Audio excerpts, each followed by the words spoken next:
America తుమ్మితే ప్రపంచానికి జలుబు చేస్తుందని ఓ సామెత ఉంది. ప్రపంచ దేశాల్లో పెద్దన అలాంటి అమెరికా తీసుకునే ఏ నిర్ణయమైనా ఇతర దేశాలపై ప్రభావం చూపిస్తుంది.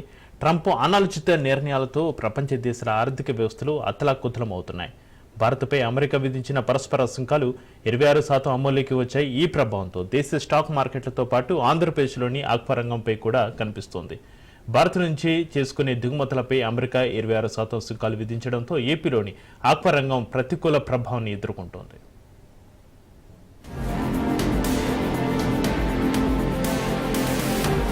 భారత్లో జరిగే రొయ్యల ఉత్పత్తిలో ఏపీనే అగ్రస్థానంలో ఉంది. దేశంలో ఏడాదికి 9 లక్షల టన్నుల రొయ్యలు ఉత్పత్తి జరుగుతుంటే అందులో 70% పైగా ఏపీ నుంచే వెళ్తున్నాయి. ఏపీ నుంచి అమెరికాకు చేపలు, రొయ్యలు ఎక్కువగా ఎగుమతి అవుతూ ఉంటాయి. అయితే ప్రధానంగా ఏపీలో ఉత్పత్తి అయ్యే రొయ్యల్లో 29% అమెరికాకు ఎగుమతి అవుతున్నాయి. మిగిలినవి చైనా, జపాన్, ఇతర గల్ఫ్ దేశాలకు ఎగుమతి చేస్తున్నారు. అయితే ప్రస్తుతం ట్రంప్ విధించిన పరస్పర సుంకాలు ప్రభావంతో ఏపీలో రొయ్యల రేట్లు భారీగా తగ్గిపోయాయి.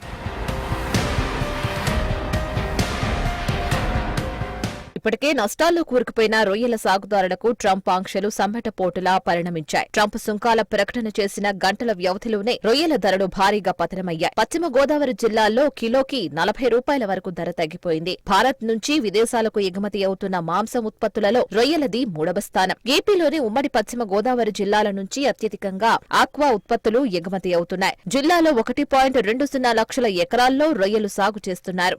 ఏటా రొయ్యల ఉత్పత్తి 4 లక్షల టన్నులు కాగా 3.5 లక్షల టన్నుల వరకు విదేశాలకు ఎగుమతి అవుతున్నాయి. మొత్తంగా 18,000 కోట్ల వ్యాపారంలో విదేశీ లావాదేవీల వాటా అధికం.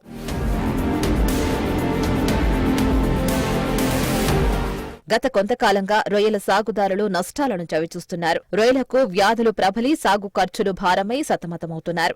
ట్రంప్ విధించిన సుంకాలు అమల్లోకి రావడంతో ఆ ప్రభావం ఇక్కడి ఆక్వా ఉత్పత్తులపై పడింది. 100 కౌంట్ రొయ్య ధరకి కిలోకి 240 రూపాయలు ఉండగా ప్రస్తుతం 200 రూపాయలకు తగ్గిపోయింది. సాధారణంగా 40, 30, 20 కౌంటులు ఉండే రొయ్యలు మాత్రమే అమెరికాకు ఎగుమతి చేస్తారు. అయితే సుంకాన్ని సాకుగా చూపించి గరిష్టంగా కిలోకు 30 నుంచి 40 రూపాయల వరకు తగ్గించి ఎగుమతిదారులు రైతుల వద్ద నుంచి కొనుగోలు చేస్తున్నారు. మరోపక్క మేత తయారీదారులే ఎగుమతిదారులుగా వ్యవహరిస్తూ రైతులను దోచుకుంటున్నారు. కొన్ని చోట్ల కొనుగోళ్లు లేవని, ట్రేడర్లు ముందుకు రావడం లేదని రైతులు వాపోతున్నారు. ఈ పరిణామాలు రొయ్యల సాగుదారులపైనే కాదు, ఆక్వా రంగంపై ఆధారపడిన కూలీల ఉపాధికి కూడా దెబ్బే అని రైతులు అంటున్నారు. ఏదైతే ఇంపోర్ట్ డ్యూటీ 90 డేస్ తగ్గించామని చెప్పి అమెరికా దేశం ఏదైతే ప్రకటించిందో దాన్ని కేవలం కార్పొరేట్ సంస్థలు వాళ్ళ సొంతానికి, వాళ్ళ స్వలాభానికి వాడుకోవడానికే చూస్తున్నారు తప్ప రైతులకి ఉపయోగపడట్లేదు అనేది ఈ సందర్భంగా మనందరం గుర్తు చేసుకోవాలి. ఎందుకంటే తగ్గించినప్పుడు ఉన్న స్పీడ్ ఇప్పుడు ఎందుకు లేదు?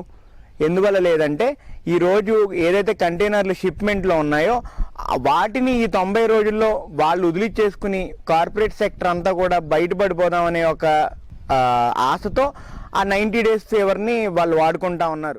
ఏపీ జీఎస్డీపీలో రొయ్యల పరిశ్రమ వాటా 11% ఉంది. ఏపీలో 450కి పైగా రొయ్యల హెచ్చరీలు, 50కి పైగా ఫీడ్ మిల్లులు, 2 లక్షలకు పైగా రొయ్యల చెరువులు, 250కి పైగా ప్రాసెసింగ్ ప్లాంట్లు ఉన్నాయి. ఇక 6,000కు పైగా పడవలు, నౌకలు సహా వేలాది మందికి జీవనోపాధి లభిస్తోంది. ప్రధానంగా ఈ రంగం ఎగుమతులపై ఆధారపడి ఉంది. 2023-24లో భారత్ నుంచి $4.88 బిలియన్ విలువైన రొయ్యలు ఎగుమతి అయ్యాయి. మొత్తం ఎగుమతుల్లో ఇది 66% కంటే అధికం. భారత రొయ్యలకు అమెరికానే అతిపెద్ద మార్కెట్. అమెరికాకు 40% పైగా రొయ్యలు భారత్ నుంచి ఎగుమతి అవుతున్నాయి. తాజాగా 26% సుంకం విధించడంతో ఆంధ్ర రొయ్య యుఎస్ మార్కెట్ ని తట్టుకుని పోటీలో నిలవడం కష్టతరంగా మారింది. సుమారు 2,000 కోట్ల విలువైన 2,000 కంటైనర్లు ఇప్పుడు 600 కోట్లు అదనపు ఖర్చు మోయవలసి ఉంటుంది. అమెరికాకు రొయ్యలు ఎగుమతి చేస్తున్న ఈక్వెడార్ వంటి దేశాలపై కేవలం 16% సుంకాన్ని మాత్రమే ట్రంప్ ప్రభుత్వం విధించింది. భవిష్యత్తులో భారత్ కు ఈక్వెడార్ ప్రధాన పోటీదారుగా మారే ప్రమాదం ఉంది. ఈ సంక్షోభాన్ని నివారించేందుకు తక్షణం కేంద్రం, రాష్ట్ర ప్రభుత్వాల జోక్యం అత్యవసరం. ప్రస్తుత సంక్షోభాన్ని నుంచి గట్టెక్కించే ప్రత్యామ్నాయ మార్కెట్లు కనిపించడం లేదు.